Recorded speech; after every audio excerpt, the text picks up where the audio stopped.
Fuck yeah, you can hear it. Give me a hell yeah, you can hear it. Hell yeah, brother.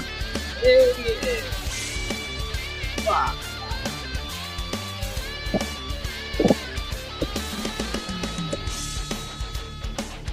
You just need a little bit of allowance for beard there.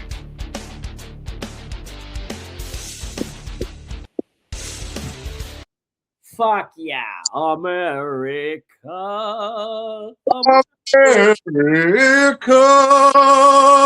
America. Fuck yeah. Yeah. Coming to you to say the motherfucking day, yeah. America. Durka, Muhammad. Durka Jihad. What's going on, brother? How you doing? Oh man, I'm LIVIN right this second, brother. How you doing? VIN. Just gotta keep on living, man. That's it, brother. That's it. Fucking dude, I'm just chilling. I got off work about 2 hours ago, man. Fucking I've been working some really weird schedules because I'm on call 24/7. I can get called out in the middle of the night, I can get called in the middle of the day, but I've been on what they call surface cement, right? And it's where the rig, they move to the next location and they do cement, and it's like their first, their surface, intermediate, and lateral, right? And surface is like 1,200 meters down or less, right? So you probably don't know what meters are because we're fucking you talking goddamn feet around here, man. Brother, I'm in North Dakota, okay? How many square body Chevys is that is a kilometer? That's what I need to know. Shit, you know what? Let's ask. Okay, you gotta ask the orphan. How many square body Chevys make up a kilometer?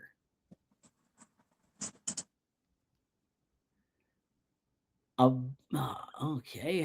What the fuck doesn't tell me anything? Let's ask ChatGPT. ChatGPT is a little bit better. How many square body Chevys? Okay. How many square body Chevys make up a kilometer? Now, before you give the answer, hold on. Let's think about this for just a moment. The square, we're going. You got long bed and short bed. My brain says long bed because I got an 84 at the house. So, a long bed square body Chevy. I think it's like a 100. No, hold on.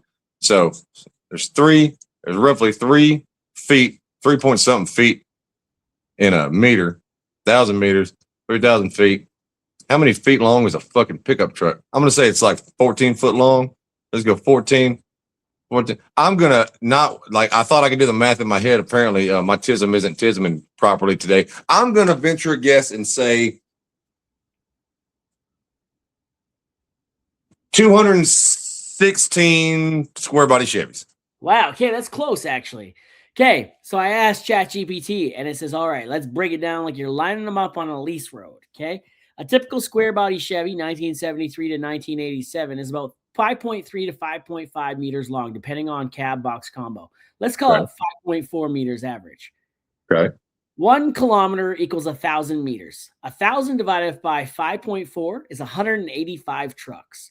Final answer, about 180 to 190 square body Chevys make up a kilometer. Or in oil field terms, a full kilometer of square bodies is basically a convoy that would make every rig hand stop and stare. So 180 what? 185. 185 square body Chevys in a click. Okay. All right. Now, honestly, that's a bit of information that I never thought that I'd need to know. But whenever I host fucking useless trivia at some point in my life, bam, baby. Bam. Man, fucking. Bam. Hey, anyways, welcome back to another episode of On the Throne with Dick, man. And, shout out to Senjin Boychuk for that outro music. It's taken us a while to get there. But damn, love that guy. Find him on all the socials. This week, man, we're welcoming him back. We're welcoming back. I fucked up. My tism was tisming. We're welcoming back a legend of the podcast, man. Like fucking, we're talking like On the Throne legendary episodes. Diddy, motherfucking Diddy. When the crowd goes kind of wild. What's good, baby boy? Hope you brought your fucking baby oil, brother. Man, honestly, if I'm being transparent here, I bought baby oil one fucking time in my entire life, and it was recently for a video, and I felt weird as shit buying it. But you got to give the people what they want. You didn't feel weird. You loved it. Man, listen, it may be halfway gone. Don't worry about that. Hey, how's it taste? Let's Tastes like fucking baby oil, brother. I mean, you don't even have to taste it. If you know what it smells like, it's exactly what it tastes like. Oh my God. It smells like, okay, bro, don't ask how I know, but I know what Vaseline tastes like, and that's fucking weird. That's fucking weird. Listen, I'd be lying if I told you I didn't know what it tastes like as well, so I can't fault you on it. No, I mean, listen, we do some things sometimes, okay? You know what I'm saying? Yeah, you and your old lady, you get freaky, I mean, she, back when we used to drink a lot, we come home and get a little Mr. Nasty time, turn up a couple of notches, you know what I mean? So dude, I got a Clone Willy made. You know the Clone Willies? Yeah. I got a Clone Willy made for my old lady, made it into a strap-on. No shit. And she takes care of you. Own Willie, bro. Guess who's taking his own Willie? My man. Hell yeah. Hell yeah. Bro, I found that fucking, that spot in the booty, like listen, man, that's a topic I was just thinking about the other day, right? And there's been a million conversations about it, and it's everyone knows that's where the fun button's at, okay? And now not always. It's not a every time thing. It's like a special occasion type thing. Normally you want to get in there, get to business. Everybody has a good time, and we're done in about 6 3/4 minutes. But every once in a while, Daddy deserves a little treat. It ain't my fault that my fun button's in there. Okay, it ain't my fault. God's got a sense of humor, and anyone who says it's gay, I think. They're hiding something. Yeah, dude, you ain't came until you came that way, dude. I mean, I'm talking about you ever see something like Home Alone where Merv gets electrocuted and just fucking yeah. 150 fucking %. That's exactly it. Anybody in here, if you're curious, we're telling you right now, like, stop being curious and get down to business. Yep. Like, hop in there, little come hither, and push on that walnut a little bit. You'll be all right. And when you find it and you do that, basically you're doing cancer prevention. No one wants prostate cancer, right? No one wants prostate cancer. Like my deal is, I'm 37, right? It's about time for me to go get an exam anyway. Yeah. I'm looking forward to it, honestly, because I give myself the exams, man. It feels good. It's not swollen. You call me Steven Stifler, man. I'm gonna tell him, you know what? Go with 2 fingers. Better use 3. You know what I mean? Like, shit. Get up in there, bro. For real, man. Clean your nails first. No, fuck them. Fuck you. Man, no, for real though, man. Like, my wife found that button on me fucking last summer, and man, let me tell you, bro. Like, dude. Like, that's a whole body thing, dude. That's like I ain't never felt nothing like that before. Like, brown takes some shit and got nothing on that. No, man. I found my own one night about 4 o'clock in the morning after a night out with the boys, and you can't, when you're intaking large amounts of stimulants, it's hard to go to sleep without rubbing one out. And that motherfucker just stays gummy. So you got to figure out a way. You got to figure out a way to make the little colonel stand up at attention, and by God, that's the way to fucking do it. I'm telling you right now. Man, that's the fucking way. Woo, buddy. I get comments. I have Spotify for creators, right? And like the podcast, when it goes out, people comment like reviews and shit, right? And the last time I had a conversation, something similar to this, someone commented and be like, nobody wants to hear about this shit, bro. Tell me where it gets better. Oh, I'm turning this shit off, right? And I'm like, oh fuck. Well, hey, shout out to that guy, because like the conversation's back, bitch. Hey, whatever your name is, my name's Diddy in America, and butt stuff's okay. Butt stuff's okay. I'm gonna get you a shirt. Butt stuff's okay by me. Fine by me. And shit. He lives in Texas, yo. He lives in Texas. He's choosing Texas.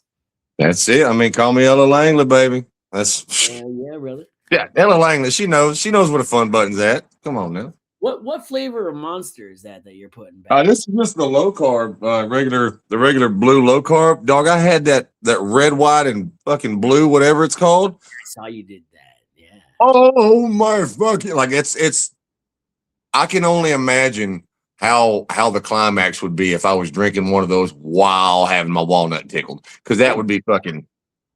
I've had probably I got it like a week or so ago, and I waited to try it because I wanted to do a video and stuff, and then I looked at it in the fridge and went, I can't wait to try it, and I downed that son of a bitch in about 20 minutes, which I usually take my time now because I just sip on them a little bit. I used to drink like 3 of the big ones a day. Now I have like one. I have one, maybe 2 a day. Well, that day I had 4 of them motherfuckers. They were so good. Fuck. How many milligrams of caffeine is in this? I have no earthly idea. Honestly, I'm not a fucking rocket appliance. It would say it on the nutrients at the bottom there. No, it just says that it has caffeine in it and guarana extract. I've looked it up before. Just like cyanocobalamin, whatever. I think that's vitamin B12. Yeah. I've looked it up before. Man, I could lie to you and make up a number, but it wouldn't feel right.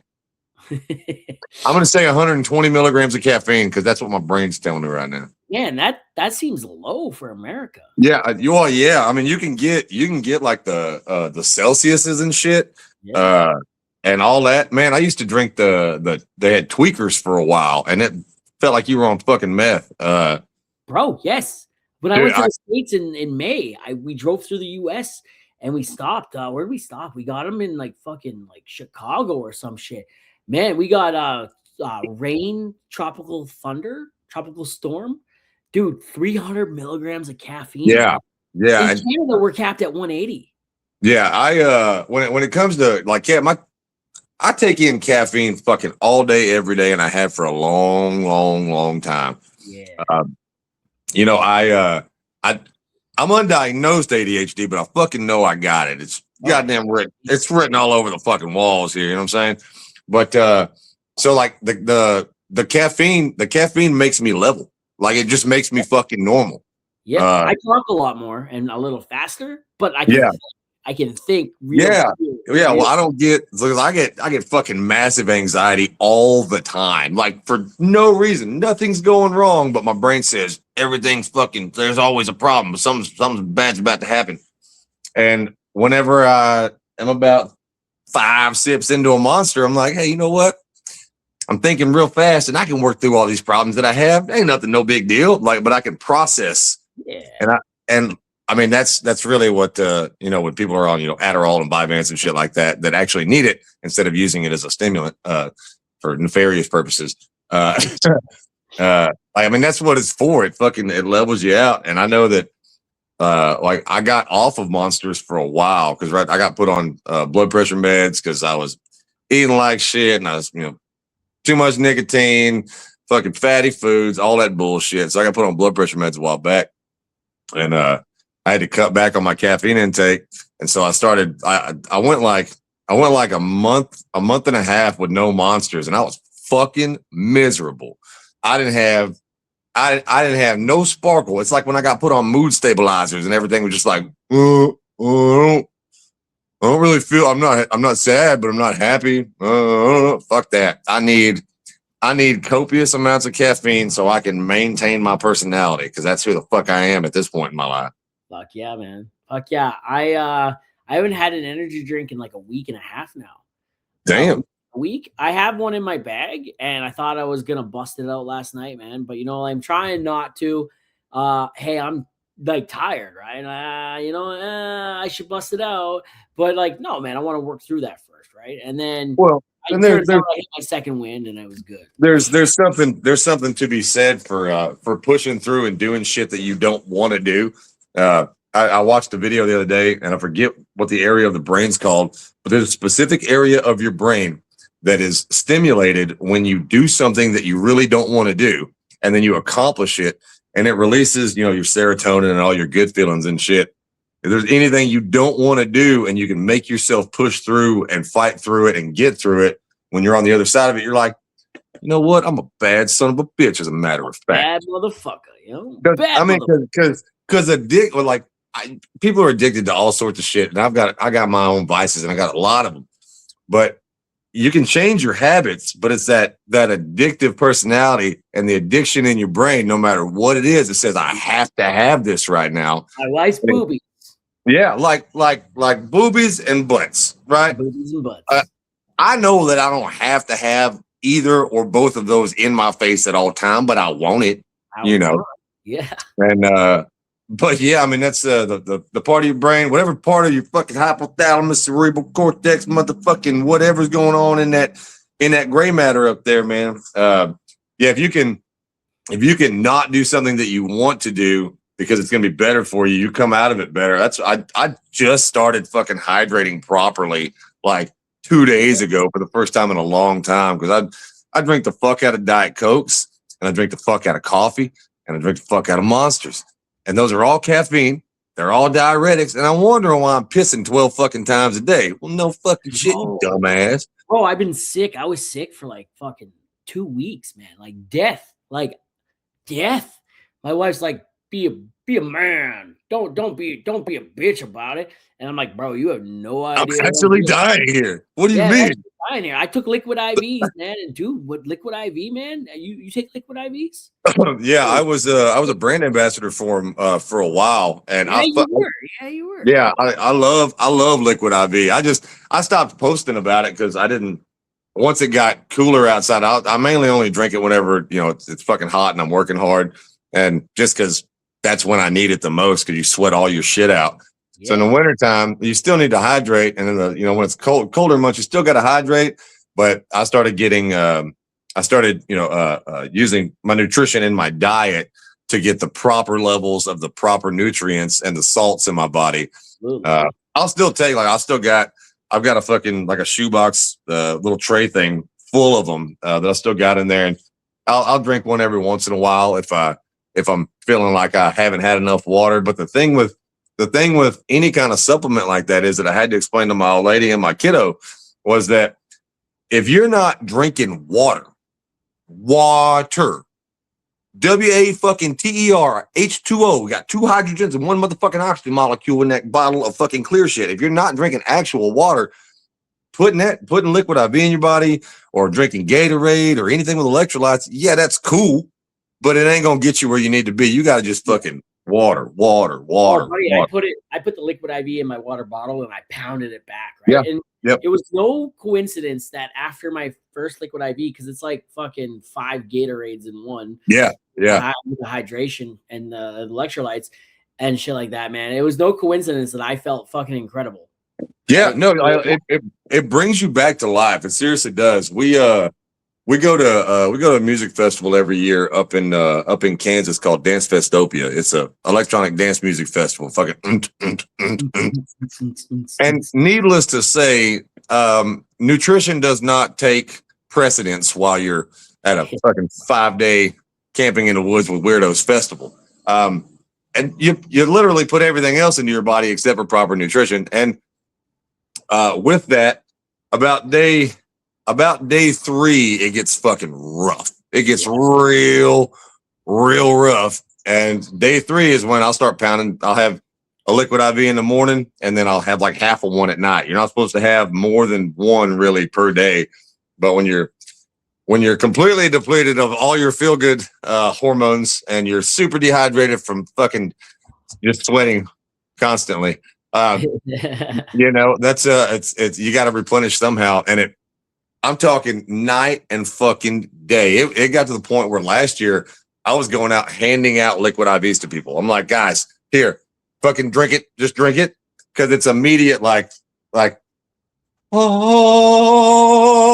Someone found your fucking fun walnut in your butt. Yeah, drinking a liquid IV when you're on day 3 of a festival is like getting your fucking prostate milked. Okay, it's great.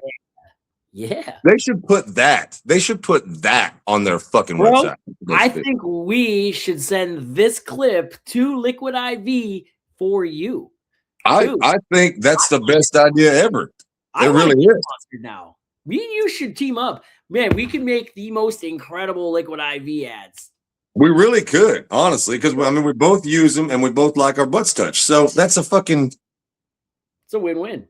And like the ironic part is that it's a pretty good metaphor for how well they work. It is. It If is. you're in the loop, then you know. If you're not, you better fucking find out. Man, you said you're 35 or 36, right? 37. Dude, 37. I just turned 37 in February, dude. And when Hell yeah, brother. Bro, dude, my body ain't working like it used to, man. You know, like shit. You know, Dude, before I hopped started on this taking- podcast, get the fuck out of here. Before I hopped on this podcast, I had my glucosamine chondroitin for my fucking joints that I take every single day. I had a tummy gummy, Rachel's tummy gummies. They're an all natural stomach supplement to keep you from shitting your fucking pants all day. I have a daily routine of fiber gummies, a multivitamin gummy because I'm a child and I love fucking gummies. And then I got my tummy gummies, my glucosamine, and then my supplements for the gym. It's like, dude, listen, fiber keeps it keeps that tummy in, bro. It does. It keeps it in, man. Dude, look, so this is my life now, okay? And this is since last year when I went through a really big mental health episode, right? And fucking, I needed, whatever. And I broke my ankle and there was coming back for that, right? So, man, my nightstand consists of the Restore Fiber, the vitamin D3, and, ashwagandha for less stress, right? Like, look at that, bro. We got magnesium, right? Yep. We got zinc, and then after, of course, we got, hold on, bro. We got like 3 of these sitting right here. I'm almost done with this one. But then, recently I discovered testosterone. Right? Oh yeah. Ultra testosterone boost, which has all of the other things in it except for the fiber, right? So this has this plus it, brings my dick back to life, bro. You know what I mean? Like, dude, shit. Something that I started doing 2 months ago. Because I, of course, see a study and say, well, that kind of makes sense and try it yourself. Every single morning, I've been eating 3 eggs, fried, scrambled, whatever, 3 eggs and 2 pieces of wheat toast, right? And, when I go to the gym, do compound exercises because compound exercises are automatic testosterone boosters. They force your body to fucking push testosterone. And I'm in the best shape that I've been in a long time. And it's because of the supplements that I'm eating, the exercise. The exercise is a big part of it. But dude, pumping your protein intake, getting good natural protein from eggs, fish, fucking turkey, shit like that. And I started my pre-workout consists of a pre-workout with glutamine for BCAAs and collagen peptides. Game changer. Fucking game changer. I've been thinking about getting into turmeric too. I don't know what turmeric I don't know. I've heard of it, but I'm not knowledgeable enough about it to give an opinion. But so I can put these down. I just realized I had some of these sitting in my fucking garage. These are those tummy gummies, Rachel's tummy gummies. Shout out to Rachel. Shout out to Rachel Holwig tummy gummies. These are the shit. I got a case of these motherfuckers. I've blown through like 6 bottles of these already, and my old lady takes them to work. Because apparently, this is something I didn't know, is that like almost all women have IBS problems. That actually makes sense. I didn't know these hoes be shitting like that. I had no idea. Shitting, bro. Hoes be shitting. No, she told me about it, and she's like, "Yeah, we got the IBS girlies." I'm like, "What the fuck's an IBS girlie?" She's like, "Oh, all the girls at work that have IBS, they love these tummy gummies." I'm like, "Wait a minute. I know we're not going to skirt past that. You talking about?" Y'all just be shitting like all the time. She's like, "Oh yeah. Women's bathroom is fucking horrible." Oh, bro, dude, I live in a house with 3 of them, man. Like it's dog. Well, honestly, I live in a house with 2 of them, and for whatever reason, I love my old lady so much, and I love my stepdaughter so much, man. But they have this little thing that they like to do, and whenever they take a shower, for whatever reason, they have to take a shit almost immediately when they get in the shower. Oh. And so they go take a shit, and since they don't want the water to get super hot when they get back in the shower, so they don't flush the toilet. And then they don't remember that they didn't flush the toilet. Bro, and that's me. Guess who's got to go in there and take a piss and pop that toilet and see these little fucking rabbit turds in there and go, "Come on, man. I'm taking a vitamin D right now. Bro, You that's know what? fucking me, man. I'm like the worst. Yo, we're taking our meds together, dog. Yeah, You know what? we should have cheers. I'm gonna take a tummy gummy. Hold on. I'm gonna take a fiber. Let's take a fiber, man. You know what? Let's do it, man. Let's take a cheers to it. You know, here, You know bro. what? I'll have 2 tummy gummies. You know why? Because I need You know 2 what? tummy Look gummies. it. Look, bro. I got 2 out as well. Shout out to us. Yo, cheers. Cheers, brother. Fuck yeah, cheers. Cheers to Well, getting old, man. it's the most old man shit. But honestly, these old folks knew what the fuck they talking about. Because as you get older, you need supplements and shit. Like, there's nothing masculine about not taking care of your fucking body. No, nothing. I remember, my dad wouldn't even take Tylenol and shit. Oh, And so bro, dude, I got Advil. Yeah. I got fucking. I said, no, what's this? This is that shit you guys have in the fucking States with caffeine in it. Yeah. I can't remember what it's called now. I got ibuprofen? fucking eye drops, bro. Wait, y'all don't have ibuprofen in Canada?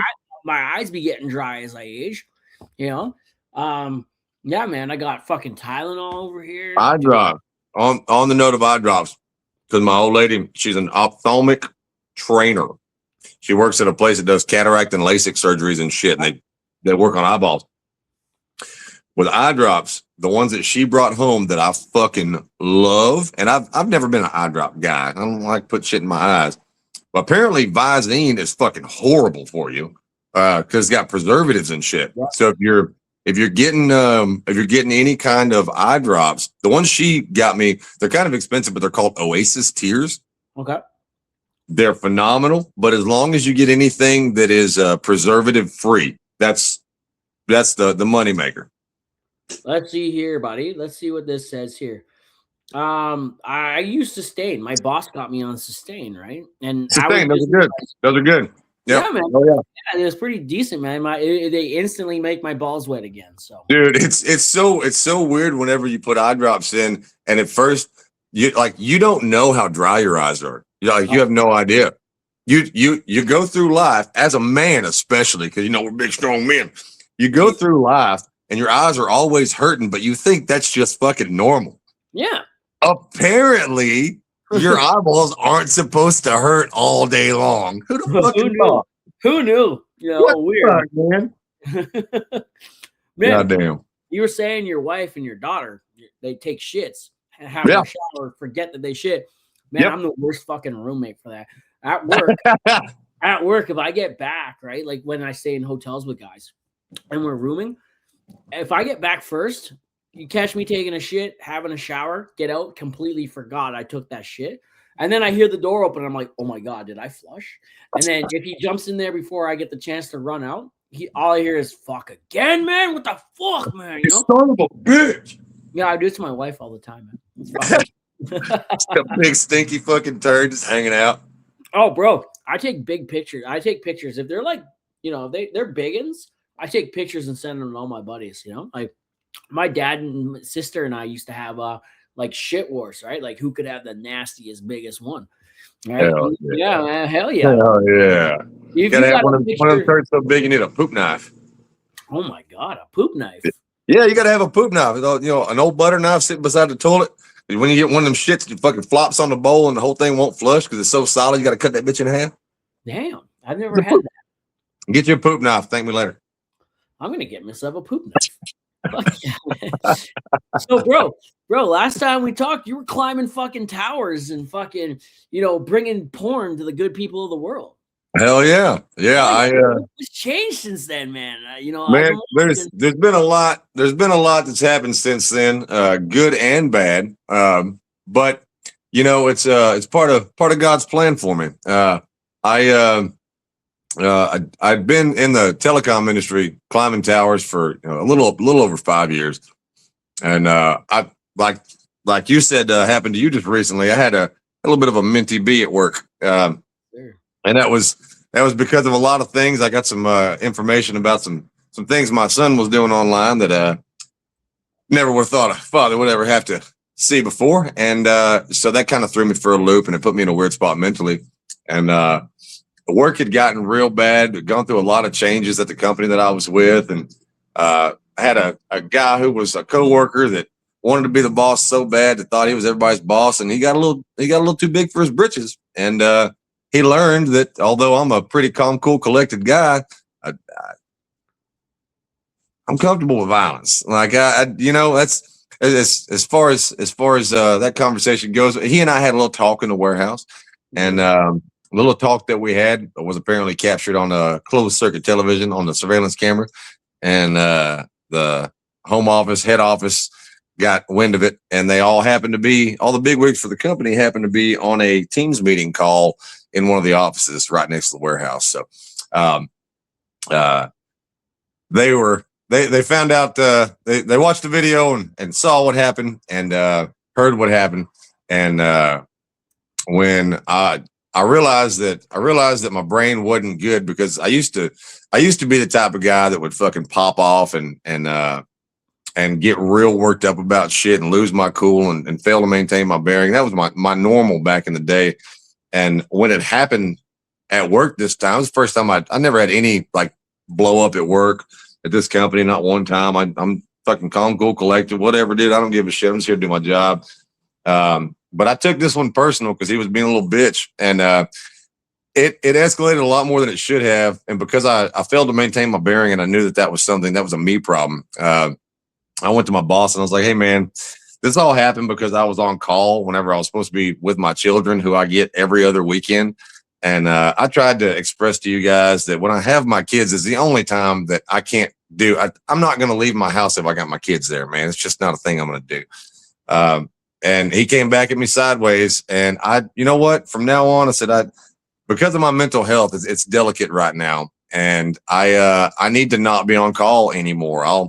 I'll come in and start work 2 hours early and leave 4 hours late. Whatever you need from me, man, I'll do that for you. But I can't be on call anymore. And 2 days later, pull me in the fucking office, HR on a laptop with two of my bosses.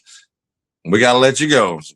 All right, brother. Sounds good to me. I'm not mad at you. I'm sorry that we couldn't make this work out. I know that you guys have to do what you have to do. And it would have been nice for you to recognize that I've been here fucking at that company. I've been here 3.5 years, and I've been a goddamn good employee. And I've been the guy that does everything, even when it's a little sketchy. It would have been nice to have some reciprocated love, and for them to actually, try to help me with my situation as opposed to just cutting me loose. But yeah, I became a liability to them, and based on I don't have to watch the surveillance footage. I know how that looked, and I get it.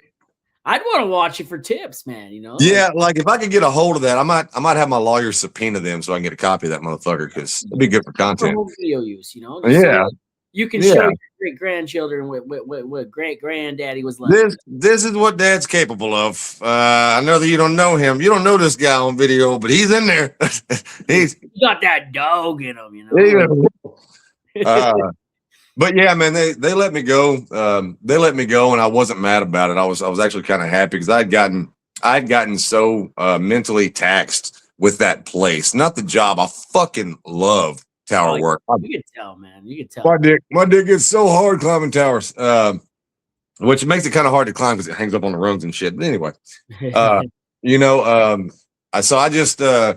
took some time, and then I took a job. Getting back on the road, climbing again for my buddy who was starting his own company, and had a horrible first week there because the job wasn't what I thought it was going to be. The guy that I was going to be working with was an absolute shit show of a fucking human being, and I couldn't stand being not only in the vehicle with him for 3 hours going to fucking Bossier City, Louisiana, and then getting to the hotel and the motherfucker sleeping next to me in the other bed with his mouth open, sitting straight up, watching Ridiculousness on volume fucking 20. Like, it was bad. It was bad. And I wasn't even going to be doing tower work. I was going to be doing the Verizon power plant work at the base of the tower. I wouldn't even be climbing. You like putting your hands around the base, don't you? Yeah. Well, I mean, not hands plural, but just one, because I'm not that girthy. But So I had to let my buddy know, hey bro, this ain't it for me. I can't this is not cool. I don't like any part of this and it's not worth it. And so I've just been kind of, taking it easy. I've been kind of taking it easy, just making content and taking care of shit around the house, been kind of like a stay-at-home husband, I guess. And ironically enough, not the last company I worked for, but the one before that I left for my last job, called me yesterday wanting me to take my old boss's position. So I'm going to go meet with the owner of the company today at 4:00. I'm gonna go meet with him today, talk some turkey, and see what we can get lined out. But more than likely, I'll be back on the tower on Monday. Yeah, man, dude, that's awesome. Yeah. What I've noticed from a lot of your videos lately is, bro, we've all seen the fucking house coat before, but now we see the house coat all the time, right? Oh Like, yeah.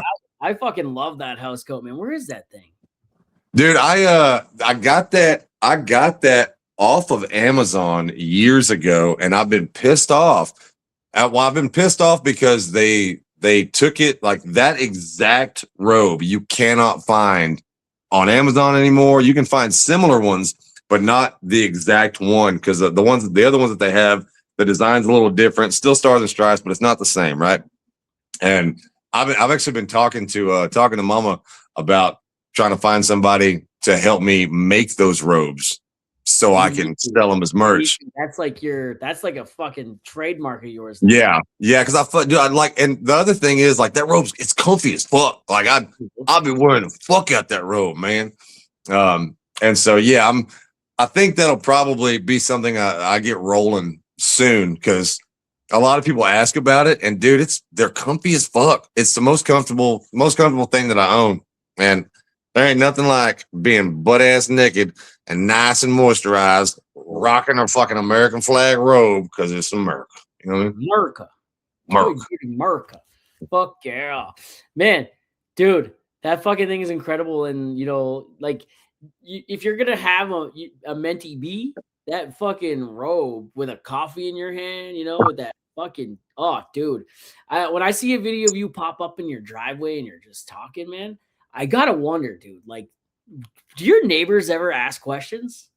Dude, I get that comment fucking constantly, and here's the deal.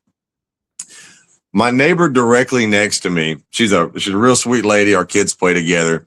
I'm sure that she has questions. She's never vocalized said questions to me, but also, like, I fixed her fucking son's little electric dirt bike the other day. I fixed the brakes on it just because he needed fucking brakes. Like, we get along real well. I mean, I would have questions if I saw myself outside doing what I do. All follow you. They gotta all follow you. Yeah, they have to. And the neighbor across the street, fucking weird situation over there. I try to not communicate with them because it's a little methy. And it's a methy situation. Yeah, I keep a little one arm's distance with the neighbors across the street, because fuck them. I don't care what they think. No, I'm good. I love that, man. No, I love that. Like, I can just imagine, you sitting like on top of your car. Well, you're sitting on top of your car. You're standing on top of your car. You got a camera pointing out. You're talking. You're yelling. You're saying whatever. You got the fucking gas cans in your hand, and like you're peeking through the blinds. Like, what's that fucking guy? What is this fucking guy doing, man? What's this guy doing? Are we on a terrorist watch list in this neighborhood, or what? Yeah, I can only imagine what goes through people's heads, man. Because I was watching. So there's this chick. I don't know her name, man. This bald headed chick that I follow on TikTok. Huh? Sinead O'Connor. That Sinead fucking Connor. God damn it! I knew that one.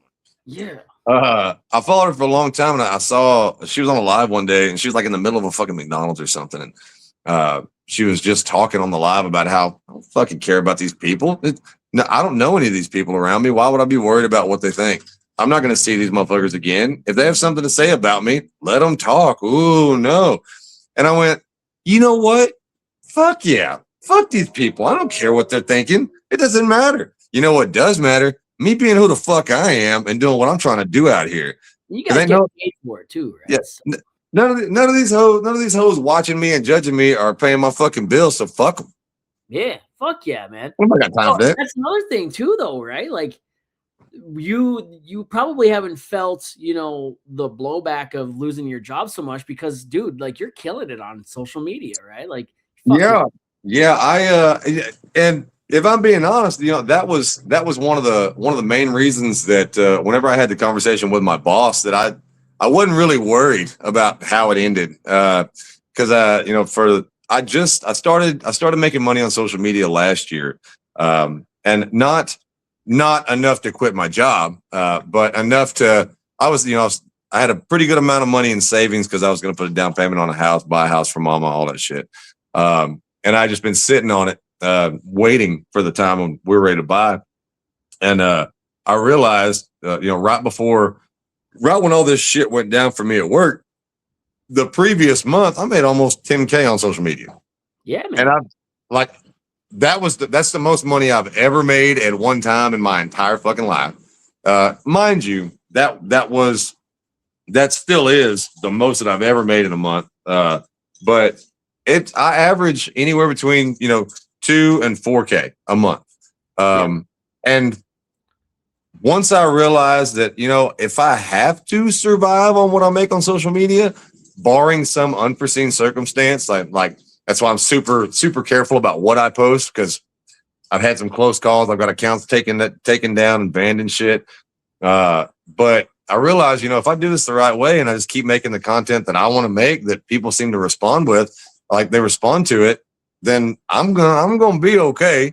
yeah, And it did. It made it a lot easier. It made my brain shut up. It made my brain shut up a little bit, because I've worked my entire life from the day that I turned 16. I got my first job on my 16th birthday.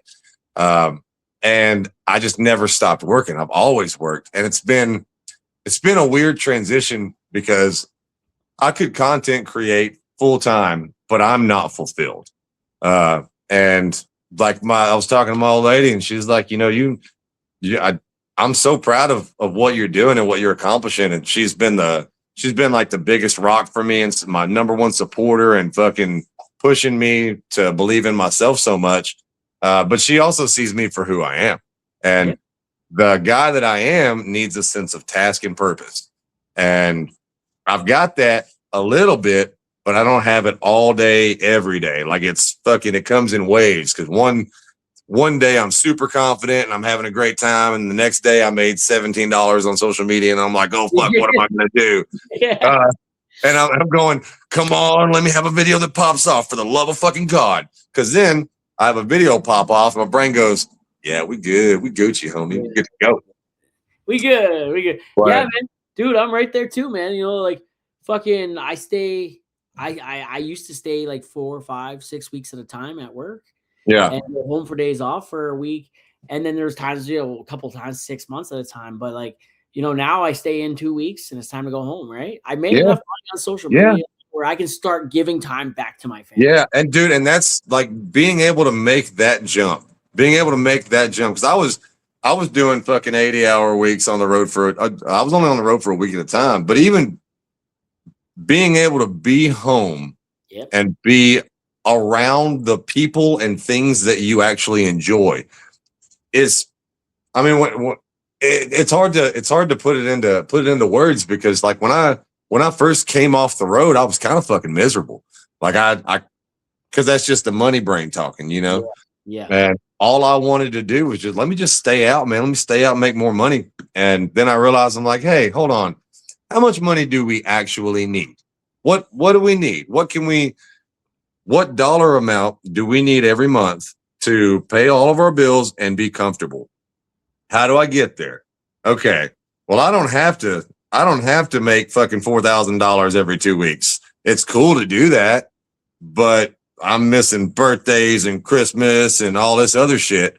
Yeah. And it's like, it was really hard for me when I first got off the road because of that mindset. And then once I got used to being home, whenever I was gone for that week, when I was gone for that week with that other old dude, it was immediate regret. I went, man, nope, fuck this. I'm I'm home now. I am home now, and I ain't going again. I ain't going back. I ain't fucking going back. Yeah. Yeah. I remember, you know, I had a really good December, right, on Facebook, right? Yeah. Social media Yeah, is my December on Facebook, that was my fucking yeah. Yeah, man. I had a really good December on Facebook, and I was like, fuck yeah. Right. And you know, followed up by a really bad January. I rode yeah. the I rode the high of December, right? I rode the high of December thinking like, I'm quitting my fucking job. We're staying Yeah. home every day, you know, and then like, shit, I made $400 this Yeah. month. It's like you get that big month and your brain goes, this is it. This is it. Yeah, This is when I can finally do it. yeah, yeah. And well, as a matter of fact, you can, but it ain't gonna be easy. The Lord has spoken, you know. Yeah, Like, you sit know right what? down there, Junior. You still have some work to do. Not quite yet. Yeah. What's the most that you made on one video? Or the most amount you made on one video? That would be my 3-6 my 3-6 Mafia video. That one got 12 million views. The last time I checked, I believe it was at 12 million, and that video alone was like $1,500, $1,500. That's life changing. Absolutely. I mean, absolutely. Car note, good. A Yeah. brand new truck note with Yeah. gas and insurance and Yeah. fucking Yeah. food and It's whatnot. nuts, man. Yeah. Once I've got issues with Instagram right now, and I've had them for a long time. Once I'm able to get monetized on Instagram, life will be a lot better. But dude, I paid to get verified and put my government name on Instagram and shit just so I can live chat with somebody, and they're still telling me, "Oh no, everything's fine. We haven't rolled that out to you yet." I'm like, dog, what do you mean? I got millions of views. I got millions of views. Comments out the ass, engagement. I'm active on there, and I'm getting a bunch of errors. And you're saying that that's okay, man? Fuck you guys. Whatever. My engagement or my views are way down on Instagram right now. Really? Yeah, it's not doing so hot on Instagram, but like I kind of coming out of that a little bit, right? Yeah. Like, the other day I had like 251,000 view video, and I'm like, all right, cool. Hell yeah. We're coming back. My Yeah. highest view video on there is like 12.8 million, right? So Yeah. I got a few 10 million ones on there, a couple nines, you know, and like, fuck, that's dope, right? But like, Yeah. you know, the social media thing, right? You put a lot of your self-worth into like, oh man, we're going to the moon, brother. People love me, right? And then you have a fucking video that has 1,000 views, and you're just like, what? Yeah. Why don't you love me? Is this it? Yeah. Did I lose my sparkle? Dude, you're sitting there going, okay, what have I done wrong? What am I doing? Because I mean, that's the same feeling as, you know, when you post a video that you don't think is going to go anywhere and it fucking blows up. And then you post a video that you spend time people don't realize, like, when you're posting a video with a lot of editing, this shit takes fucking forever. Yeah. And like 99% of the time, the videos that I'm most proud of that I make and I edit and I do all the shit and I post them and it goes nowhere. And I'm like, wait a minute. What the fuck? It doesn't make any sense. Man, fucking, that's what you know, this is what I really enjoy about the podcast, right? The podcast is not a like instant success thing, right? The podcast is, you're playing the long game, right?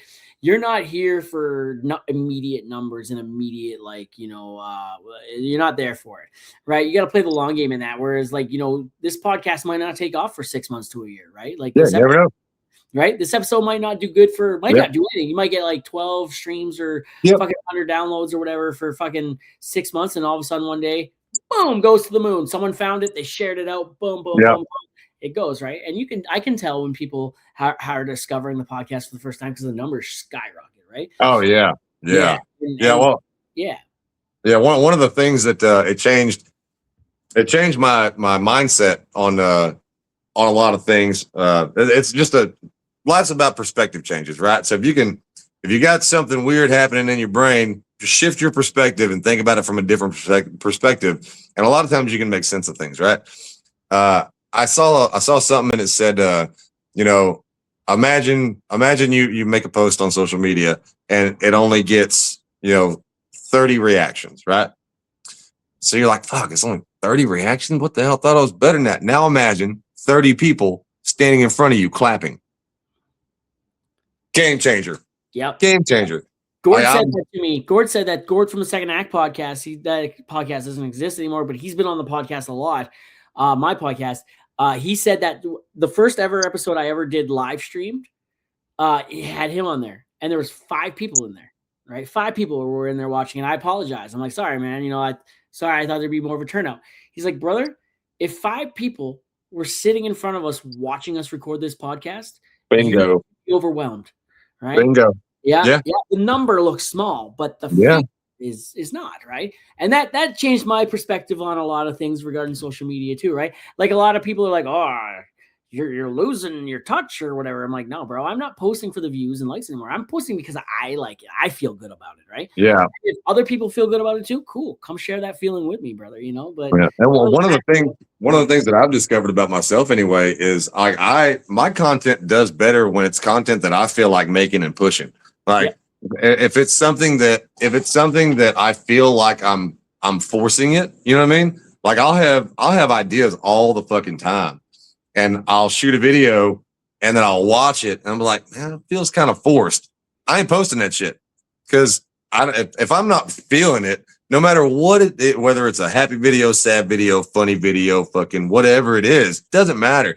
If I'm not feeling confident in how I was feeling when I made that video, it's going to come across in the video. I'm not fucking posting it. I'm going to, as much as I would love to hop on this trending idea of this video topic, I ain't going to do it. Fuck it. Nope. Because when I do that, they never go anywhere. It's like your video gave me inspiration there the other day. You commented on it. It was when you had your flashlight hiding under the hood there. And it's like, oh yeah. Don't leave, Merv. You did the wheel chocks. yeah.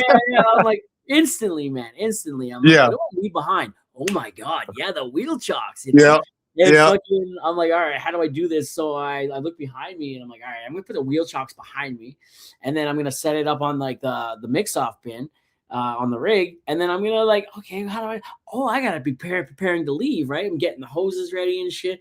And yeah, dude, and that video took off. It did pretty good. It's like because I felt it, right? I could feel I like this. And whenever I did mine, I'd seen a similar video. It was at a shop. It was at a shop, somebody talking about it, and I was like, dude, I have lost, because I was a mechanic for years. I'm like, I've lost so many of those fucking flashlights because they're magnetic, and I just thought that I grabbed them. I'm doing this shit right now. Hold on. So I grabbed it off my toolbox and I went outside and popped the hood and I threw my phone in there and said, all right, this is what we're doing. I go to your page a lot for fucking inspiration, man. Like, hell yeah, dude. I go to the FYP, single moms or just stay-at-home moms. I love their content. I'll go watch their shit. I'm like, do this in my style. Yeah. And then, all right, single moms or stay-at-home moms. What's Diddy posting these days? Go to Diddy's page, go down his shit. Like, oh yeah, all right. Like you did the one where sound like a puppy crying, and then you're like, don't leave him outside, and it was the fucking energy drink. I did the same thing, man. It was behind the wheel of the vac truck, right? Yeah. I'm doing that one right now too. Yeah. I saw somebody had done that with it was like a whiskey and Coke or something at the bar, and I was like, well, I don't really drink anymore, but by God, I drink some fucking Monsters. We're gonna knock this out right now. The job site.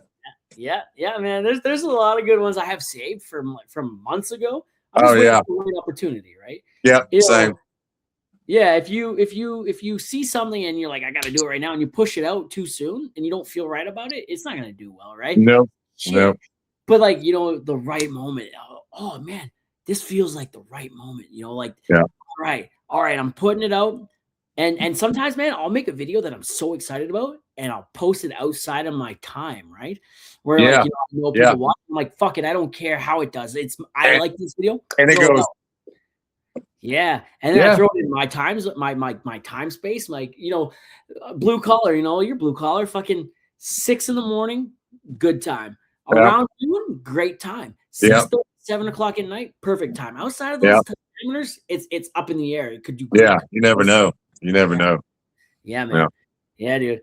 Fucking right. Hey, I heard you on another podcast recently, man. Fucking. I was with old Powder Slayer, man. I was. Slayer, man. Yeah. Shout out to that guy. That was episode 1, man. I fucking. You know what, man? That guy told me he's like my girlfriend.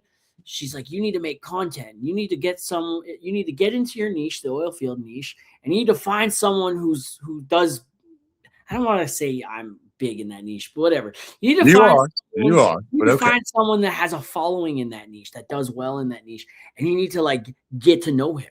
And then you need to like, become buddies with him. And man, that's what Powder Slayer and I have been doing. Powder Slayer has been up my ass, or was up my ass. He was like getting to know me. We talked. He came on my podcast. Instantly, I'm like, I get this guy on. And then when he started his, man, that's the perfect way to do it. That's how I did it when I first started. I got in with other creators like me. I got to know how they worked and took tips from them and shit like that, and it was off to the races, right? Yeah. And I love doing that for other people, man. I love that. I love that. And we're using each other. I don't care. It's mutual, right? Like, fuck yeah. Well, here's the thing that I say it all the fucking time. This table's big enough that everybody can eat. Everybody can eat, man. Everybody can eat.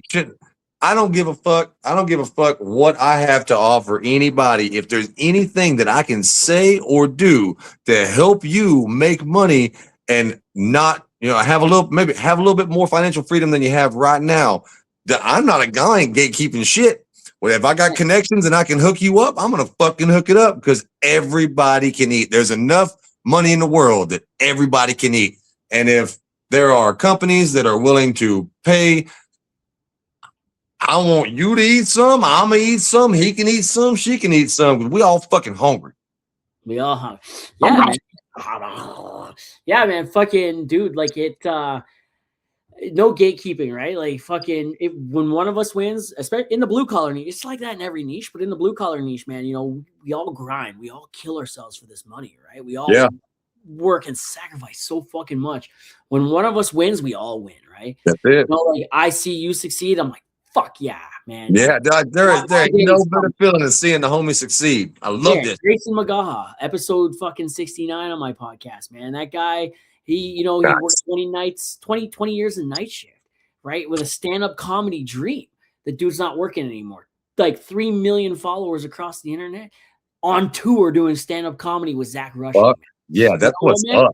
I see that guy and I'm just like, fuck yeah, he got out. He got himself in. Now get yourself out, right? And that's what he's doing, man. And I love that. Look at the Dad Bod veteran. I don't know. You followed the Dad Bod? Yeah, dude. Yeah, I love him so much. Yeah, man. That guy's insane, man.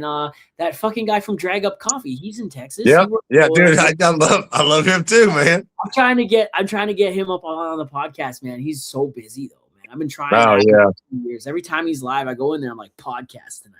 He's like, Dick, man, I would love to, but I can't.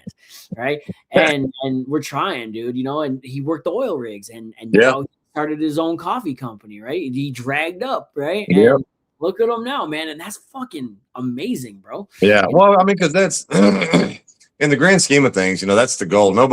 I'm pretty sure that nobody, there's probably some young men that do, but most young men don't ever, you're not in elementary school thinking, I am going to do hard labor my whole life. Like, no, I mean, there's probably some people that think that, but in the grand scheme of things, winning is working your fucking ass off until you don't have to. And the sooner that you can make that jump, the better. Like if you can bust your ass for 10 years and then pursue your dream and make enough money doing that you don't have to be in physical pain every single day anymore. Oh, bro. Yeah, like that's the goal, man. I talked about this a couple weeks ago on the podcast, man. Since I broke my ankle and I got back to work, the ankle doesn't bother me anymore, right? Like once in a while I'll feel it, but not pain-wise. But like, ever since I turned, 35, 36, 37, and then I sat for 7 months, 6 months with a broken ankle, and I put on a little bit of weight. I started losing it. But dude, coming back from sitting around is taking some time, like, it's been a year, over a year now since I broke my ankle, but in July, it'll be a year since I got back to work. Right. And fucking man, like I got to work twice as hard to put out the way that I did before. Yeah. Right. Yeah.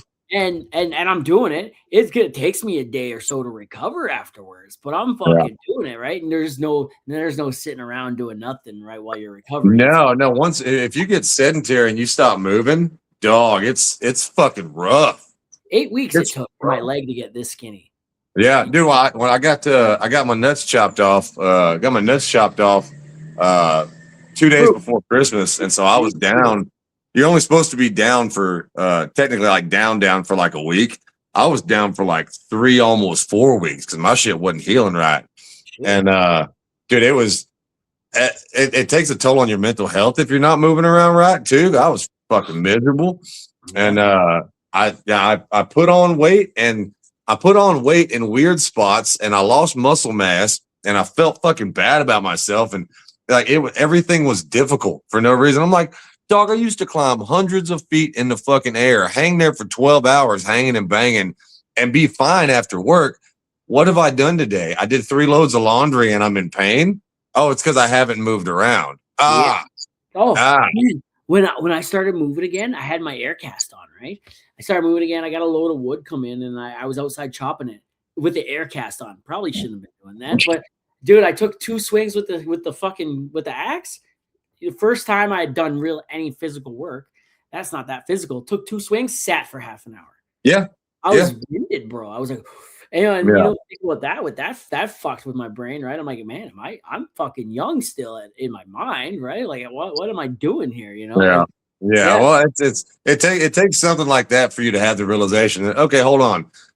I am not a superhuman, right? I haven't been bitten by any radioactive spiders. A lot of spiders have bit me, but not radioactive ones, apparently. Thanks God. Yeah. I don't have any superpowers. My body is like almost everybody else's body, and it needs certain things. One of those things is movement and hydration. And you like Steve Carell said, you know, if you don't use it, you will lose it. And that's big fucking facts. I mean, I used to. Oh, he was talking about his dick, though. Well, it's the same thing. If you don't use your penis, you're gonna lose your penis. Yeah, hey, man. That's why I start getting into Cialis, bro, because like I'm getting old, you know, like shit. Dog. Or them gas station fucking rhino dick pills. Bro, my coworker the other night, we were talking about Supermans, right? And he's like, I got one. You want one? I'm like, why are you carrying this shit to work, bro? Like, what are you planning here? Yeah, he's like, I got hundreds of them, right? Fucking, he hands me one and I take it. My wife was here visiting, right? So I bring it back and I put it in my pocket and you know, I couldn't feel it anymore. I'm like, what the fuck? So I didn't bring it up to her. And then she found it on the bed. It was sitting on the bed. What is this? And I'm like, oh, that's a Superman. She's like for your dick? And I'm like, yeah. She's like, but you use Cialis. So I'm like, apparently this is better, right? She's like, why do you have it? Like, and why is it in the bed, right? Like she's questioning. And I'm like, no. Coworker gave it to me, right? I didn't say anything because I thought I lost it. It fell in my pocket, but it's on the bed. And she's like, all right. So she Googled it, right? She's like, I don't think you should take this. This comes from some random guy. And it says online they're usually laced with something and people have been dying. And I'm like, you're right. I don't even want to take anyone else's Tylenol, right? So like, you know, like fucking, you're absolutely right. So she threw it away. Oh man, I had when I worked at a classic car restoration shop for like 5 years, man, and it was in a industrial complex, and next door to our shop, in the next building over, in the same building as our paint and body shop, there was a guy who had just a warehouse, and he supplied all the gas stations with the titty mags and the dick pills and vapes and vape batteries and shit. And one day, one of my body guy comes over and he's like, hey man, you want some of these fucking dick pills? I said, what are you talking about? And he said, the neighbor, he's throwing boxes of them away. I said, what do you mean? Go over there, and there were like 2 by 2 by 2 cube boxes. There was like 30 of them in the dumpster, just full of Rhino 69s, Rhino triple X's, and just a bunch of dick pills. So of course we took a bunch of them, threw them in a toolbox and shit, and did some, you know, experimenting. That's when I found out those motherfuckers are serious. Those like, I got to the point. I was also taking copious amounts of stimulants at the same time too. So my blood vessels were highly constricted already. So what I'd do is I'd take one of them Rhino 69 pills and I'd break it in half and dump half of it in a bottle of water and chug it because it tasted horrible. But boy, about 10 minutes later, and for the next like 5 hours after that fucking shit hit my stomach, a stiff breeze would make my fucking I'm talking, I rub a hole in my denim type shit. It was great and horrible because if you took a whole one, boy, you felt like your fucking heart was going to explode. Oh fuck. Yeah, no, Yeah. no, none of those for me anymore. I had a buddy that, well, I say buddy, he was the plug. He also was a Cialis plug. So he left a like 100 count bottle of Cialis at my house one day, and I called him. I'm like, hey, bro, like you left your pills here. He's like, oh, that's from my dick. And I went, okay. And he goes, if you want a couple of them, grab a couple. I'll be by later. And I went, dog, no. I've taken enough drugs, and I don't need these right now. But thank you so much. I appreciate you. I started taking them because my coworker a couple years ago, he's like, man, I got some Cialis pills, man, the weekend pill, right? Yeah. And I'm like, all right, I've never taken them, but I'm interested, right? And I don't want to take Viagra, yada. I don't want my dick to stay hard for fucking that long, right? No. He's like, no. Anyway, Cialis, bro, like it goes down, it goes away, but it stays ready, you know? Yeah. Like, Yeah. fucking, you know? And, you know, I went home after a good, 3-4 weeks on the road. You go home, man, and, you have no problem getting it off, but you want to keep going, right? So, like, fucking, I tried one and I told my wife, I got this. I want to try. She's like, all right, why not? Next thing you know, man, she's got that shit on fucking refill prescription for me, you know? Like, She said, Mama likes this. We need more. They don't stop coming, and neither do I. Right? Cialis has got my back, so I can keep her on hers, you know? Hell yeah, shout out to Cialis. Shout out to Cialis, no? But, like, fucking, man, like, would I take one of those? None of us are walking right for a few days, you know? Like, yeah, no. I'll throw my own hip out. yeah. And it's wild, dude, because I started like noticing too, like fucking like you said earlier, hydration is a thing, right? Like, yeah, hydrated, bro. Like in my younger years, I didn't need to hydrate. That was for afterwards, bro. Yeah.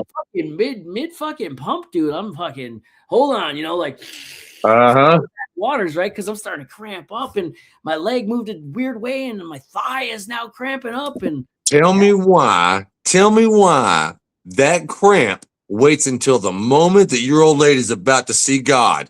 The moment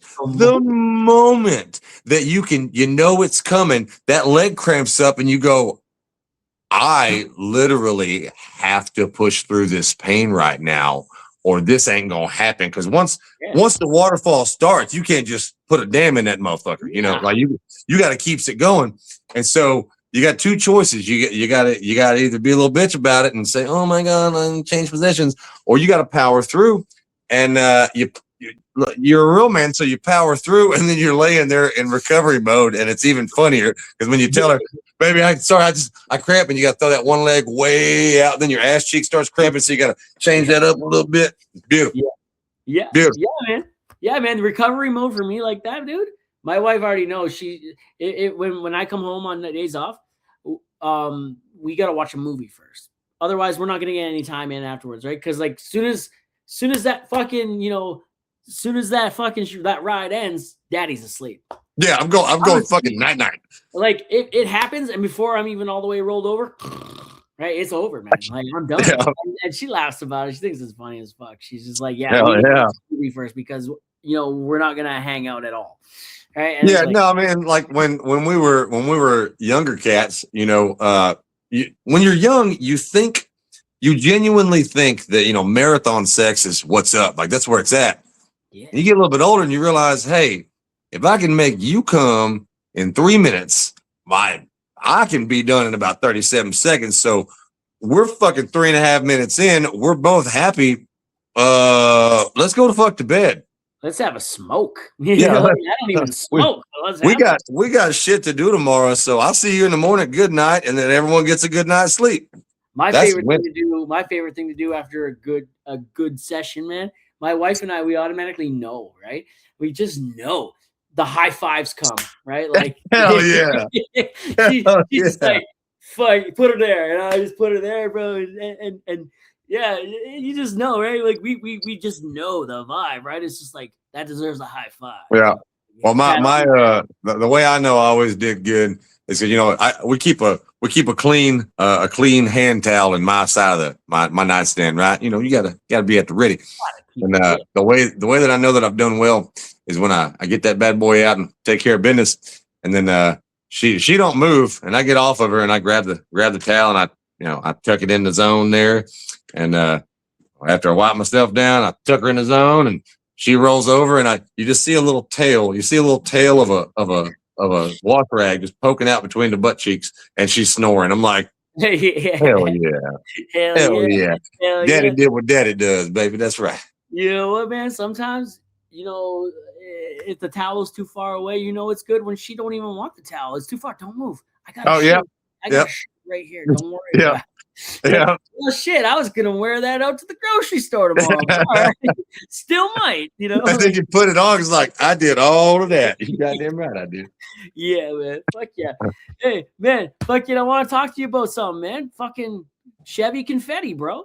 Chevy fucking Confetti. I'm blowing that 2018 Chevy Trax to the goddamn moon. What happened? What started this? Like, where did it start?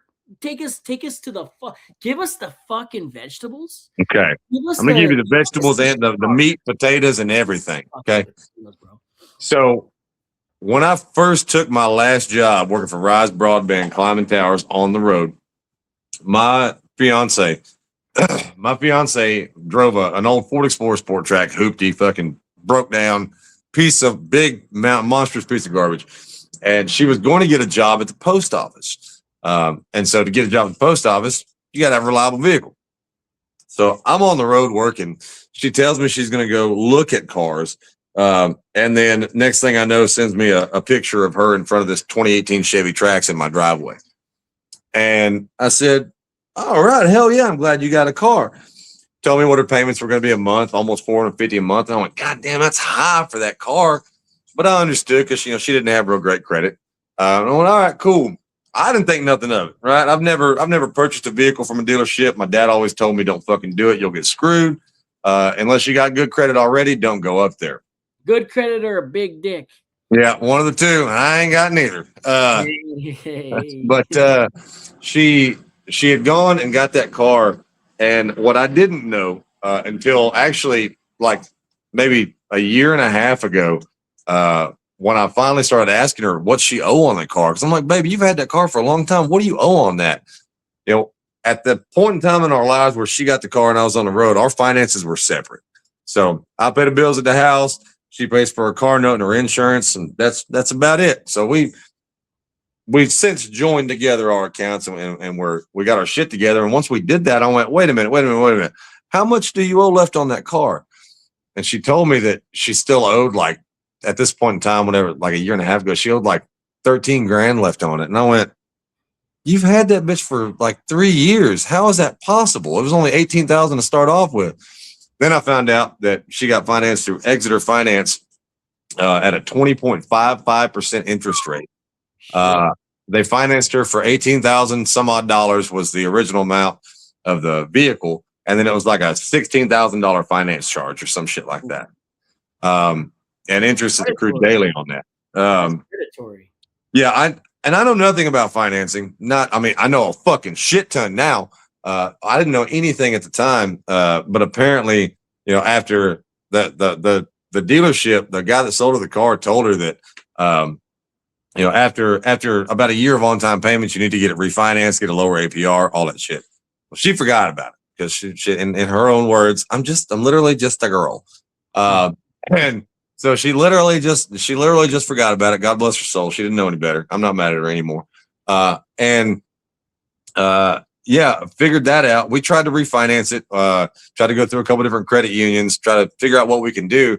And everybody told us the same thing. The car's value is so low that the amount we're upside down on it, they don't even want to roll that into a new vehicle. Like nobody wanted to even do that. And so we just been stuck with it. And what really set it off was, the turbo went out on the car. Like it was either 4 or 6 months after she got the car. Still under warranty because she got the extended warranty. It had like 96,000 miles on it, something like that. when the turbo went out.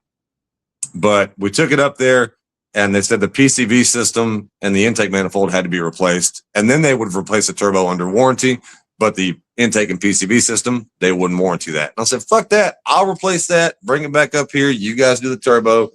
Good to go. We get the fucking parts in. I get it replaced. She can't find time to get to the dealership to get it dropped off. And by the time she finally gets it up there, warranty's expired. No more. Yeah. No more 100,000 mile warranty. So I replaced the turbo.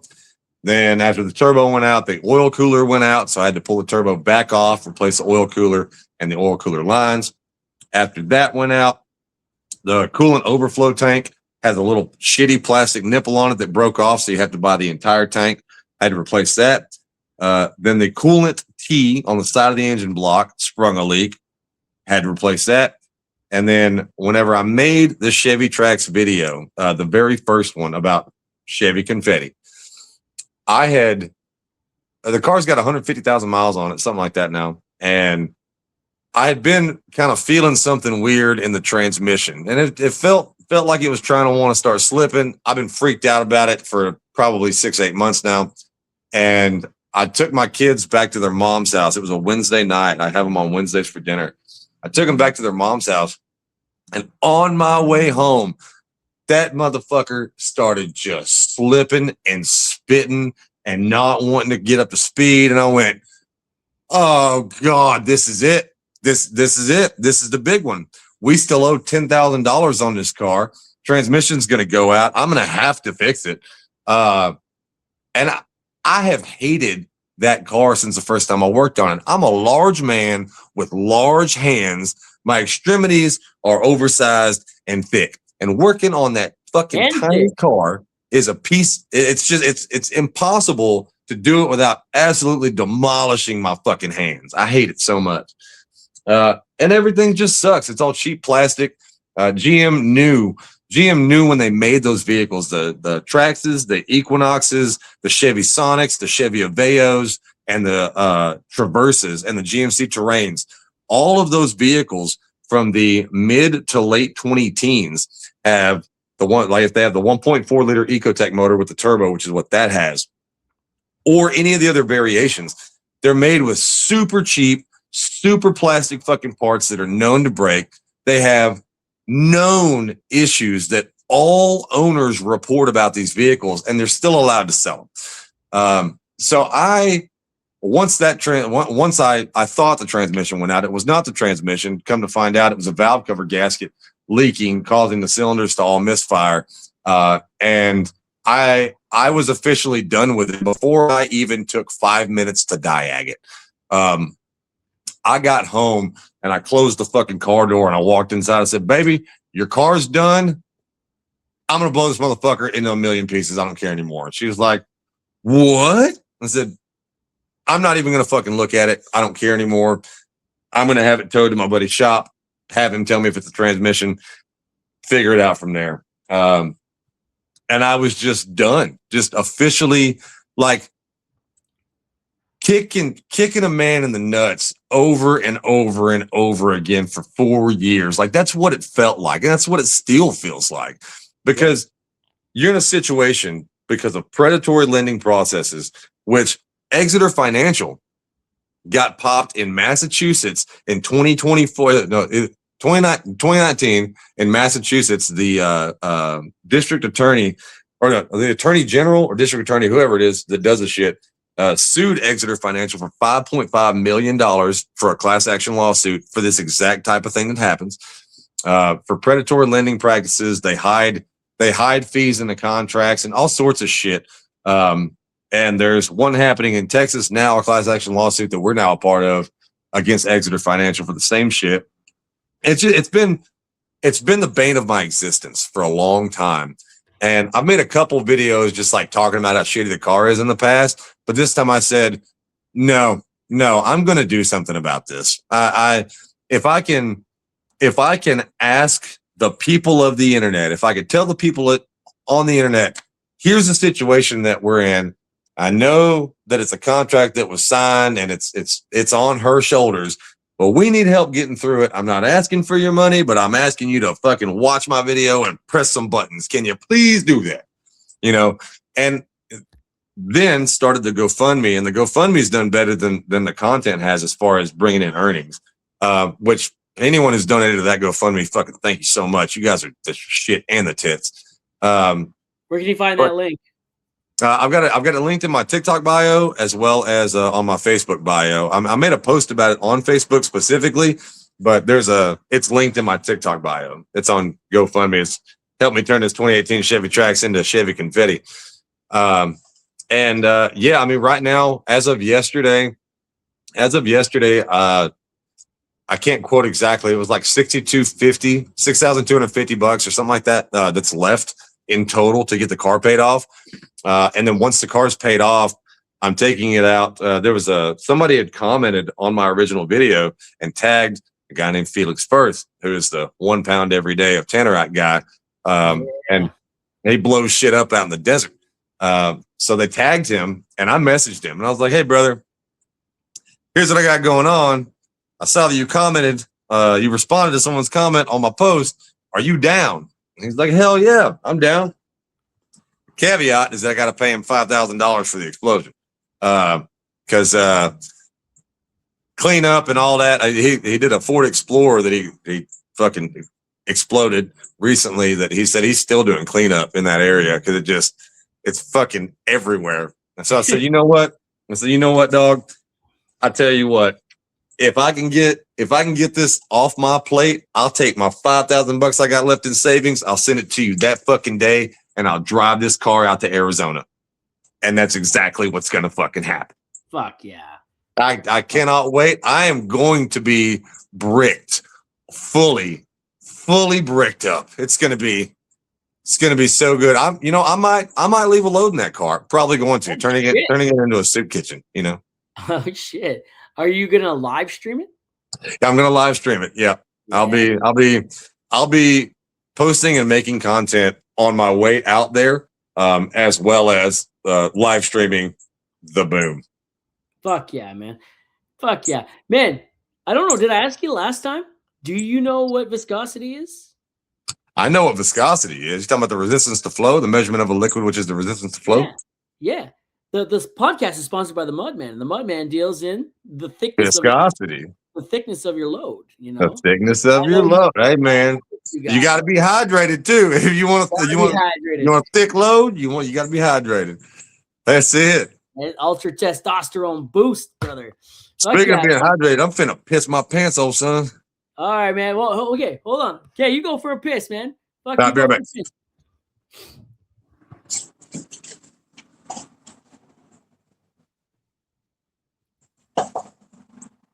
Are you pissing in the garage? That'd be funny.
All right, the third shake was just for you. Oh, sexy. I'm taking my testes right now. That goddamn monster went straight through me. Woo!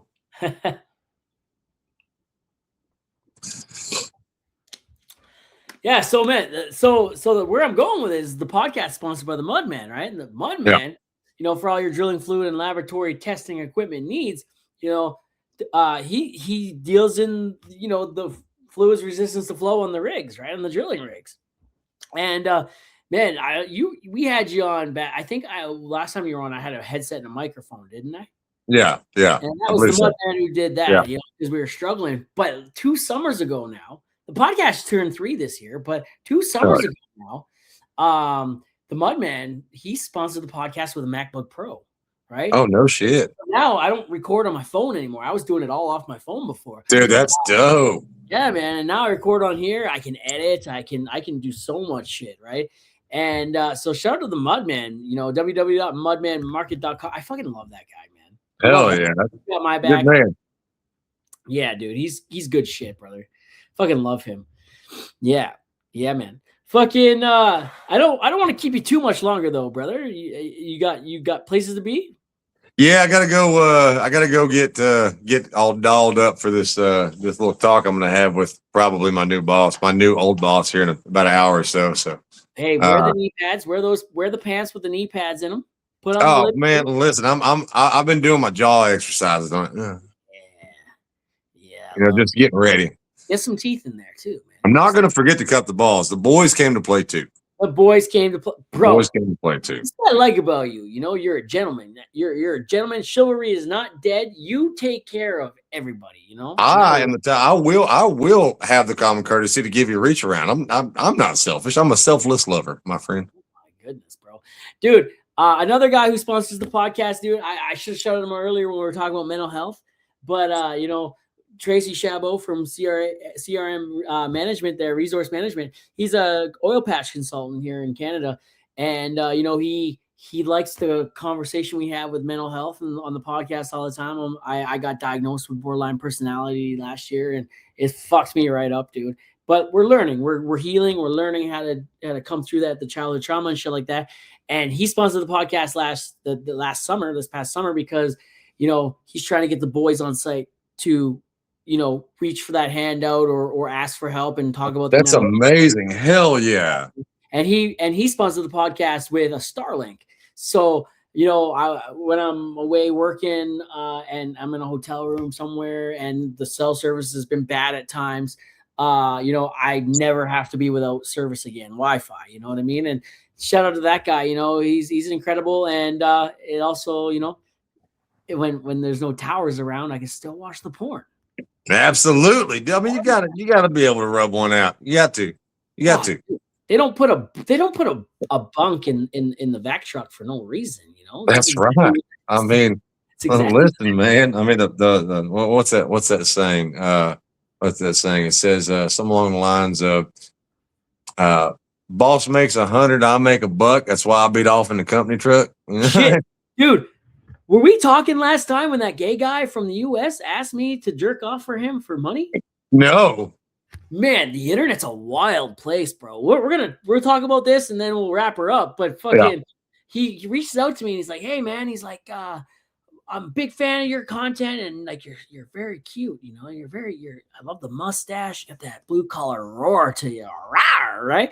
And he's like, "Hey, man, so what would it cost a guy to get some, you know, private content?"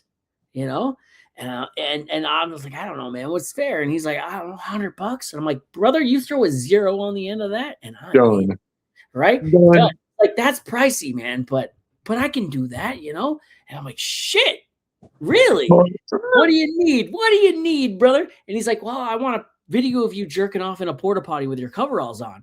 I'm like, "Brother, you're underestimating my fucking willingness to do this shit for free." Yeah. I do it all the time. When the nature calls, I'm there. It's like in the back of a company truck, maybe the vac truck or something, right? And I'm like, all right. So I came up with something, right? And I had my tablet. I was looking at a picture of him, had my phone filming me fucking, you know, just cranking the hog. And I was looking at his picture in the video. But in between the cuts, I couldn't keep it hard looking at him. I had to look at my wife, right? I'm like, you know, just fucking cranking the hog, right? And fucking, I came all over his picture, and I had to say his name, right? I'm like, oh yeah, right? He loved it, bro. He sent me the $1,000 plus a $400 tip. right? Dog, listen, I can't even fucking be mad at you. That is amazing, homie. That is We both gave each other a tip that day. You know what I mean, bro? I bought my wife a oh, dish. I bought my wife a brand new dishwasher with that money. hell yeah, dude. Listen, I did when I was doing I did OnlyFans for a while, man, and yeah, I had some weird requests too. And the one that got me, you're a better man than I, because you know I got a request, and it was of course it's always a dude. It's never a woman. It's always a dude.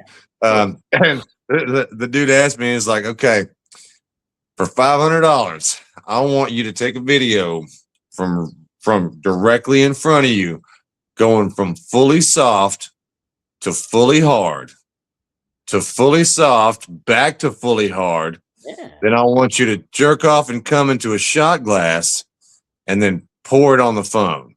And I said, I thought that I was willing to do a bunch of stuff. I don't like the way my body looks when my penis is flaccid. So for that reason and that reason alone, I'm gonna have to decline. Why do you want to see it go from soft? I don't even want to see it go from soft to hard. I look away when it's getting hard. What are you talking about? But harder just thinking about it going from hard soft.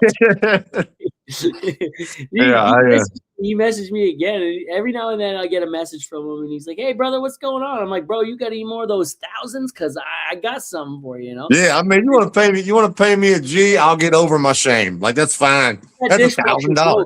That dishwasher broke last week. Right? Oh, fuck! Time for new one. I'm struggling. I'm like, I got to message, bro. I got to message this guy. Hey, bro, you got networking here, man. Yeah.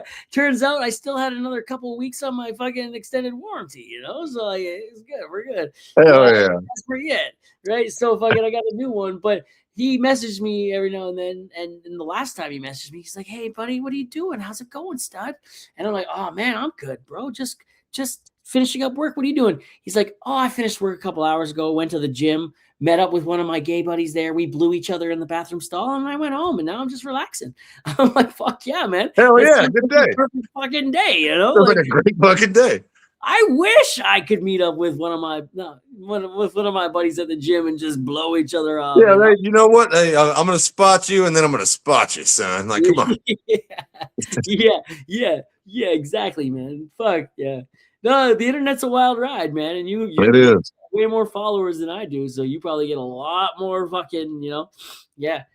So, speaking of followers, where can people find you on the internet, bro? In case no one knows who you are. Well, you can find me on Facebook, TikTok, Instagram, and I just recently started on my YouTube channel. On all platforms, it's T Diddy America. You'll know it's me because you'll fucking know it's me. There's some scammers and some imposters, but you should be smart enough to figure out who those people are. Yeah, I just started my YouTube channel. I've been posting on that one. I'm about to start doing some long form content. I got a GoPro that I'm going to start wearing whenever I climb, and start posting a lot more tower content once I get back to it. And then at some point in time this year, my New Year's resolution is to do stand-up comedy for the first time. So I'm that's like we were talking about earlier, you know, old boy's dream after 20 years in blue collar. You know, that's I've always felt like I could do well in stand up, and it's something I'm going to dip my fat little toes into this year for the first time and see where it goes. And once that happens, I'll let you know. Fuck yeah, brother. Hey man, to wrap it up, I'm gonna ask you again, man. Last time I asked you about your Mount Rushmore, right? Diddy's Mount Rushmore. 4 people you look up to, inspired to be, or that have inspired you, and why? Why are they on there? 4 people from my Mount Rushmore. Number 1's gonna be my dad. First and foremost, be my dad. He was a damn good man. Always said what he meant. He was the type of man to get shit done. Had a lot of honesty, a lot of integrity, and a very respectful human being. And I admire him a lot for that. So there's number 1. Number 2, Macho Man Randy fucking Savage. That one's pretty. Oh yeah, cup of coffee in the big time. Yeah, fucking Macho Man Randy Savage. R.I.P. Long live Macho Man. Just a fucking absolute beast of a human being. And I like his fucking sunglasses and the way he looks. Number 3, I would have to say would be Chris Farley. Chris Farley was one of the funniest people I've ever witnessed do anything ever. He was just so funny. I can watch Chris Farley movies, fucking clips, Saturday Night Live skits all day, every day. Look up to that man. Wish he was still with us. R.I.P. again. And then, you know, as conceited as it may sound, me, I'm putting myself up there because yeah, I'm the type of person that I've always thought that I could, would, and should be. And yeah, I think the mark that I'm leaving on this world that we live in, whatever this simulation thing is on this floating rock that we're floating around on, I think it's a positive mark. And yeah, I'm number 4 up there. Shout out to your positive mark. It might not be positive to your coworker, though. You know, you left a mark on him, eh? Fuck eh? that little bitch. Fuck that little bitch. 3-6 Fuck Mafia. Eric. You gotta do it. You gotta do it. Yeah, You gotta do it. You gotta do the 3-6 Mafia thing because, bro, I tried to copy it. I can't do it. You know, like, you can. 3, 6. So up.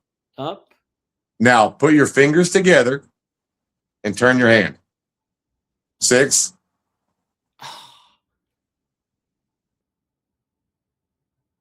So 3, 6, Mafia. Oh, okay. So 3, 6 Mafia. Yeah, you go 3, and then as you're coming into your 6, you squeeze them together. Okay, 3, 6 Mafia while on tour. Yeah. Yeah, man, no, man, that video fucking blew the fuck up, man. Hell yeah, brother. Hell yeah, brother. Man, I appreciate you coming back on the podcast, dude. Hey, thanks for having me, man. I had a fucking great time. It's always good talking to you. Always good seeing you. And next time we won't make as long of a gap in betwixt. Yeah. We like gaps, but not them kind. Not that kind of gap. Not that kind of gap, brother. Man, I text you. Turns out I text you a lot. You never answer. Turns out it's the wrong fucking phone number. Yeah, you gave me your number the other day. I put it in, and it was like we texted there before. I have it saved now. Hell yeah. Keep it saved. This number I'll have indefinitely. So keep that one saved. All right, cool, man. All right, brother. Well, thanks for coming on the pod, man. I appreciate it. Thank you, brother. You know what? Stay frosty, big dog.